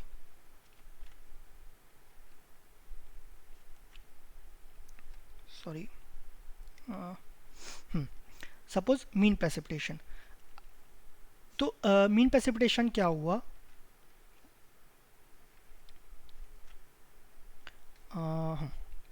मीन प्रेसिपिटेशन क्या हुआ, सपोज ये आपका एरिया है, सपोज आप यहाँ रहते हैं, सपोज आपका फ्रेंड कहीं दूसरी जगह रहता है, आपका तीसरा फ्रेंड है वो कहीं और रहता है। तो आपने बताया कि कल यहाँ पर सपोज 5 सेंटीमीटर का बारिश हुआ, ये पूरे रीजन में, सपोज ये सिटी है मुंबई, तो आपने बोला 5 सेंटीमीटर का रेनफॉल हुआ। आपने कैसे बोला, आपके यहाँ रेन गॉज था, आपके यहाँ रेन गॉज था, इंस्ट्रूमेंट था, तो आपने बोला यहाँ पर 5 सेंटीमीटर का प्रेसिपिटेशन होगा। आपके फ्रेंड ने बोला कि मुंबई में 10 सेंटीमीटर का रेनफॉल हुआ, उसके यहाँ भी रेन गेज था। जो आपका तीसरा फ्रेंड था उसने आपका बात दोनों के बाद चेक करने के लिए वो उसने इंटरनेट से चेक किया, इंटरनेट से चेक किया तो उसको क्या पता चला कि मुंबई में 15 सेंटीमीटर का रेनफॉल हुआ है, ठीक है। तो ऐसा क्या हो रहा है, आप जो बता रहे हो वो अपने घर के हिसाब से बता रहे हो, या जहाँ पर रेन गॉज इंस्टॉल है वहाँ के हिसाब से बता रहे हो। आपका जो फ्रेंड है आपके जो उसके रीजन में इंस्टॉल था उसके हिसाब से बता रहा है, लेकिन ज़रूरी नहीं वो पूरे मुंबई का हो। तो इसीलिए क्या बोलते हैं कि अगर किसी रीजन का है तो सपोज़ यहाँ पर ज़रूरी नहीं है ये 2 रेन गेज हो, सपोज़ यहाँ पर 4-5 रेन गेज हो, तो ऑब्वियसली पूरे मुंबई में हर जगह तो रेन गेज हम इंस्टॉल कर नहीं सकते, ठीक है। तो आपके 5 रेन गेज है, जितना भी डेटा अवेलेबल है उसके हिसाब से हमें ये बताना है कि मुंबई में आपका रेनफॉल कितना हुआ। तो उसके वो हम 3 टाइप से कर सकते हैं, अरिथमेटिक मेथड, थिसन पॉलीगॉन और आपका आइसोहेटल। तो पहला मेथड नाम से ही लग रहा है अरिथमेटिकल मीन मेथड। इसमें क्या हो गया, जितने भी आपके रेन गेज है सबको हम ऐड कर देंगे, P1 plus P2 up to Pn या Pm डिवाइड बाय m। तो उसका हम एवरेज ले लेंगे। सबसे सिंपल मेथड है, ठीक है। ऑब्वियसली सबसे सिंपल है तो इतना एक्यूरेट तो नहीं होगा। इससे थोड़ा एक्यूरेट क्या हो गया, थीसन पॉलीगॉन मेथड, ठीक है, उसको देखते हैं। थीसन पॉलीगॉन मेथड, इसको कैसे करेंगे, इसका प्रोसीजर कभी पूछा नहीं जाता लेकिन फिर भी मैं थोड़ा एक्सप्लेन कर देता हूँ। सपोज ये 4 रेन गेज है, तो इसमें क्या करना है, सपोज ये चारों रेन गेज को आप यहाँ पर ज्वाइन कर देना स्ट्रेट लाइन से। एज्यूम करो स्ट्रेट लाइन है, ये चारों यहाँ पर ज्वाइन हो गए 1 2 3 4। अब जो चारों लाइंस बने उसका परपेंडिकुलर बाइसेक्टर बनाना है आपको। परपेंडिकुलर बाइसेक्टर बनाए, ठीक है, ये आपका परपेंडिकुलर बाइसेक्टर हो गया। अब क्या कंसिडर करना है, ये आपका जो कैचमेंट का आउटर रीजन है और ये परपेंडिकुलर बाइसेक्टर है, सिर्फ ये को कंसिडर करना है। तो जो 1 का रेन गेज के लिए रीजन कौन सा हो गया, ये वाला रीजन हो गया, ठीक है। Region joining outer of this catchment area और आपका ये परपेंडिकुलर बाइसेक्टर, ये फर्स्ट के लिए हो गया। सेकंड के लिए क्या कौन सा हो जाएगा, ये वाला हो जाएगा। थर्ड के लिए आपका ये वाला होगा। फोर्थ के लिए ये हो जाएगा। तो इस केस में एरिया A1 हो गया, ये A2 हो गया, ये A3 हो गया, ये आपका A4 हो गया, ठीक है। उसके रेस्पेक्ट A1 के रेस्पेक्ट में आपका रेन गेज कौन सा हो गया, फर्स्ट वाला हो गया। A2 के रेस्पेक्ट में सेकंड वाला हो गया। A3 के रेस्पेक्ट में थर्ड एंड A4 के रेस्पेक्ट में आपका फोर्थ हो गया। तो हर रीजन के हिसाब से आपको पता तो चल गया इसका एरिया क्या है, प्रेसिपिटेशन क्या है। अब निकालने के लिए क्या करेंगे, इसका फॉर्मूला हो गया P1 into A1 plus P2 into A2 plus up to PM into AM divide by total area. तो ये आपका टोटल एरिया। उसको और कैसे लिख सकते हैं, sigma PI AI by sigma AI। Sigma AI को हम A भी लिख सकते हैं, ठीक है। तो sigma PI AI by A। अब जो AI बाई A है वो आपका वेटेज फैक्टर होता है, ठीक है। तो ऑब्वियसली आपका जो कॉम्पिटिटिव एग्जाम में है, चाहे गेट ले लो या ES ले लो, ES का प्रीलिम्स ले लो या आपका PSC का एग्ज़ाम ले लो, ये कभी आपका ड्रॉ करने नहीं बोलेगा कि आप खुद ही रेंगेज को ज्वाइन करो, फिर उसको उसका परपेंडिकुलर बाइसेक्ट करो, फिर हर रीजन डिवाइड करो। ये आपका हर रीजन आपको दिया होगा, उसके रेस्पेक्ट में प्रेसिपिटेशन कितना हो रहा है ये दिया होगा। तो आपको अगर ऐसा दिया है तो ये कैलकुलेट करना। अगर आपका वेटेज फैक्टर दिया गया है तो आपका ऐसे कैलकुलेट करना। तो थीसन पॉलीगॉन से आप कुछ ऐसे कैलकुलेट कर सकते हो एवरेज प्रेसिपिटेशन। इसका एक्यूरेसी है जो अरिथमेटिक मेथड से थोड़ा बेटर होगा। फिर जो हमारा तीसरा मेथड है वो आपका आइसोहाइटल मेथड होता है। ये आपका सबसे बेस्ट मेथड होता है, सबसे एक्यूरेट मेथड होता है। तो इसको हम देखते हैं। ये रीजन रहता है, तो इसमें हम ये आइसोबार्स, ये आपका पता रहता है, ये आपका कुछ आइसोबार्स हो गया, ठीक है। इसमें हम आइसोबार्स क्या हो गया, line joining points of equal precipitation. तो सपोज यहाँ पर प्रेसिपिटेशन है P1, ये P2, ये P3, ये आपका हो गया P4, ठीक है। ये आपका हो गया P4। तो जो एरिया है, इस एरिया में प्रेसिपिटेशन P2 हो रहा है कि P1 हो रहा है, ठीक है। तो इस एरिया में प्रेसिपिटेशन इस रीजन में P2 हो रहा है, इस रीजन में P1 हो रहा है। तो इस एरिया के लिए A1 के लिए प्रेसिपिटेशन कितना हो जाएगा, P1 प्लस P2 बाय 2। इस एरिया के लिए, इस एरिया के लिए कितना हो जाएगा, plus A2 into P3 plus P2 bye 2, ठीक है। इसके लिए भी निकाल सकते हैं। अब इसके लिए देखते हैं, ये सपोज A0 है, इसके लिए क्या होगा, इसके लिए जो प्रेसिपिटेशन है सपोज आइसोबार बना है, ये बाहर चले गया। तो इसके लिए क्या करेंगे, हम एज्यूम करेंगे कि यहाँ जो प्रेसिपिटेशन है A0 P1 ही होगा। सिमिलरली ये जो A4 है, इसके लिए प्रेसिपिटेशन कितना हो जाएगा, सॉरी प्रेसिपिटेशन तो P4 हो जाएगा, दोनों का मल्टीप्लाई कैसे करेंगे, A4 इंटू P4, ठीक है। तो इसका जो फॉर्मूला क्या हो जाएगा आइसोहेटल का, A1 into P1 plus P2 by 2। A1 के रीजन में प्रेसिपिटेशन कितना हो रहा है, प्लस A2 के रेस्पेक्ट रीजन में प्रेसिपिटेशन कितना हो रहा है, प्लस अप टू AN-1 में कितना प्रेसिपिटेशन हो रहा है, ठीक है।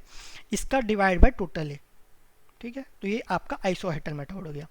ये आपका सबसे एक्यूरेट मेथड हो गया, सुटेबल फॉर हिली रीजन्स हो गया, ठीक है।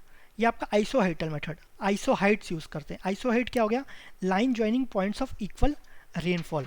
तो ये ध्यान रखना, हम दो चीज़ पढ़ लिए यहाँ पर, आइसो बार पढ़ लिए, दूसरा आइसो हाइट पढ़ लिए। ये हो गया सेम प्रेशर के लिए line joining points of same pressure, ये आपका हो गया सेम या इक्वल रेनफॉल, ठीक है।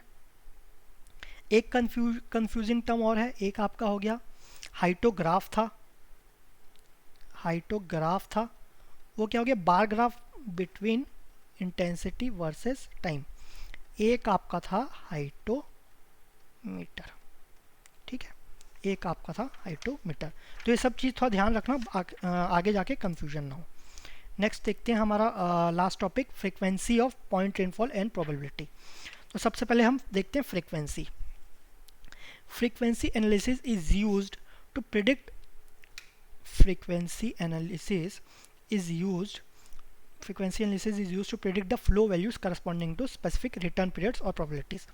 Suppose आपका रिटर्न पीरियड दिया है 100 आवर्स, 100 ईयर्स। 100 ईयर्स के रेस्पेक्ट में क्या प्रोबेबिलिटी है कि उसका रेनफॉल कितना हो, या 100 ईयर्स के लिए मैक्सिमम प्रेसिपिटेशन हमें निकालना है। तो वो हम कैसे निकालेंगे, वो हम फ्रीक्वेंसी एनालिसिस के लिए करेंगे, फ्रीक्वेंसी एनालिसिस से करेंगे। उसमें क्या टर्म आता है, एक आता है रिकरेंस इंटरवल।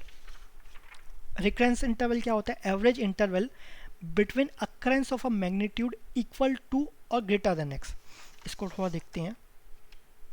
सपोज आपका रेनफॉल हुआ 10 सेंटीमीटर। अब कितने टाइम बाद, या तो इसी सपोज ये 10 सेंटीमीटर एक इवेंट है, अब कितने दिन बाद या कितने टाइम बाद या तो सेम इवेंट हो, मतलब या तो 10 सेंटीमीटर हो या तो 11 सेंटीमीटर या 12 उससे बड़ा इवेंट हो, तो जो भी टाइम हुआ, time interval between, average interval between occurrence of a event, occurrence of a event, एक इवेंट और जो दूसरा इवेंट है उसका या तो इक्वल मैग्नीट्यूड हो या तो उससे बड़ा मैग्नीट्यूड हो, जो एवरेज इंटरवल हुआ उसको हम बोलते हैं रेकरेंस इंटरवल, ठीक है। तो रेकरेंस इंटरवल को हम डिनोट करते हैं टी से। अब एक होता है प्रोबेबिलिटी ऑफ अकरेंस।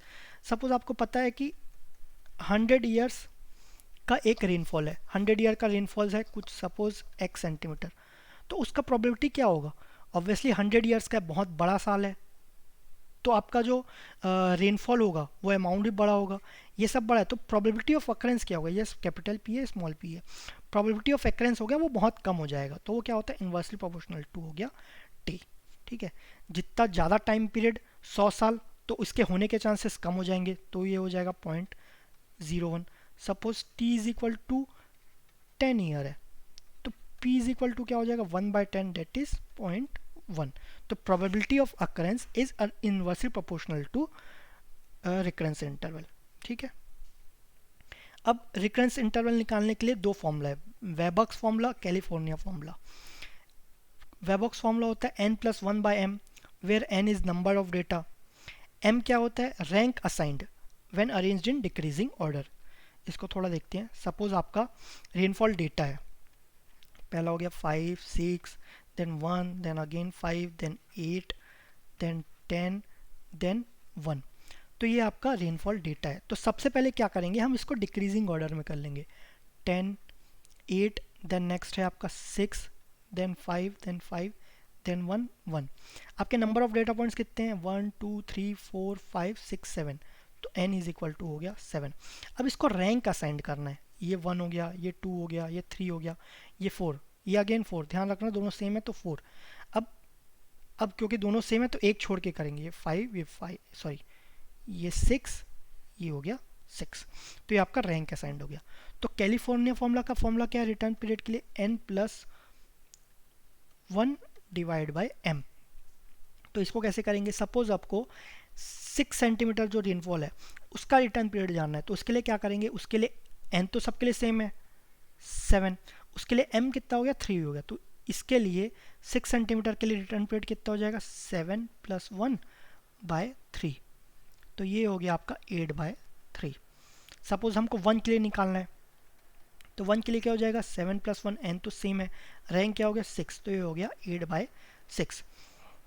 तो देखोगे इसका जो रिटर्न पीरियड है वो ज़्यादा है 2.67, इसका जो रिटर्न पीरियड है वो आपका कम है 4/3 डेट इज़ 1.33, ठीक है।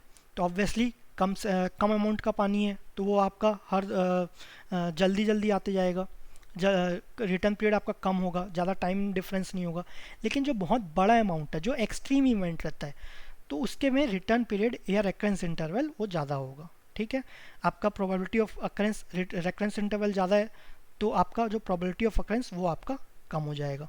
ठीक है, तो ये आपका हो गया वेलबर्ग फॉर्मूला से, हम यहाँ पर यूज़ किया वेलबर्ग फॉर्मूला। इसी प्रकार से हम कैलिफोर्निया फॉर्मूला भी यूज़ कर सकते हैं। तो वो डिपेंड करता है क्वेश्चन में किस तरीके से पूछा गया है। नॉर्मली हम वेलबर्ग फॉर्मूला यूज़ करते हैं। नेक्स्ट है आपका risk, last topic risk. P आपका प्रोबेबिलिटी ऑफ अकरेंस ये देखें ही है। क्यू है probability of non occurrence. Suppose एक इवेंट है ए, उसका होने की प्रोबेबिलिटी पी हुआ, ना होने की प्रोबेबिलिटी क्यू हुआ। पी आर एन, ये कैपिटल पी है, ये ध्यान रखना, P R N probability of occurring an event in R times in N successive years. ये क्या है, इस साल कितना होगा कि नहीं, ये इस साल अगर हुआ तो प्रोबेबिलिटी ऑफ अकरेंस, इस साल नहीं हुआ प्रोबेबिलिटी ऑफ अकरेंस। सपोज हम 10 ईयर्स की बात करें या 5 ईयर्स की बात करें, तो वहाँ पर एक इवेंट है, उसके अगर 2 बार होने की प्रोबेबिलिटी कितनी है, तो उसको लिखेंगे P2N या P25। 3 बार होने की P35, ये हम ऐसे यूज़ करेंगे। ठीक है, अब इसको देखते हैं, रिस्क निकालना है।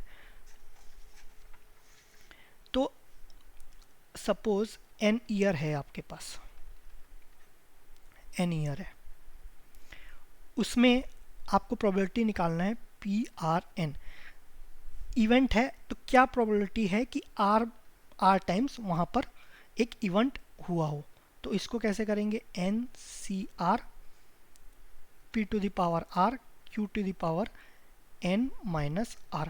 तो ये आपका बाइनोमियल जो है, बाइनोमियल में आप ये फॉर्मूला पढ़े होंगे बाइनोमियल डिस्ट्रीब्यूशन में, तो ये उसी से हम कैलकुलेट कर सकते हैं। NCR PR Q⁻N - R, where N हो गया आपका successive, N successive years, R हो गया कितने बार आपको वो इवेंट होना है। तो सपोज इवेंट एक बार भी नहीं होना है या एक बार भी नहीं हो रहा है, तो उसको कैसे डिनोट करेंगे, R = 0 हो गया।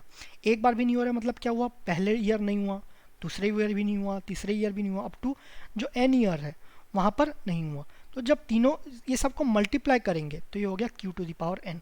तो वही हम फॉर्मूले से भी देख सकते हैं। N तो आपका रहेगा, R = 0 हो गया, NC0 आपका 1 रहता है। ठीक है, NC0 क्या होता है, N फैक्टोरियल बाय आपका N -0 फैक्टोरियल इंटू आपका 0 फैक्टोरियल। तो ये क्या हो गया, ये आपका 1 हो जाएगा, ये 1 हो गया। P⁻0 ये भी आपका 1 हो गया। Q⁻N - R, R तो यहाँ पर 0 हो गया, तो Q⁻N हो गया। तो मतलब एक बार भी नहीं हो रहा है, not occurring in N successive years, not occurring in N successive years तो हो गया। अब क्या प्रोबेबिलिटी है, हो गया कि एटलीस्ट एक बार तो हो, मतलब एक बार हो, 2 बार हो, 3 बार हो, ये सब चलेगा, लेकिन बस 0 नहीं होना चाहिए, बस 0 नहीं होना चाहिए, एटलीस्ट एक बार होना चाहिए।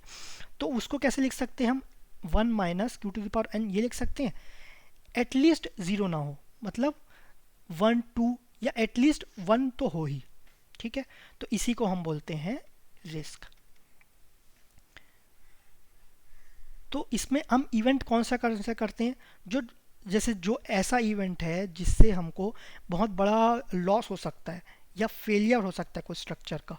ठीक है, तो ऑब्वियसली हम ये ऐसा इवेंट नहीं चाहेंगे कि ऐसा कभी मत हो, तो उसका प्रोबेबिलिटी क्या हो गया, Q⁻N हो गया।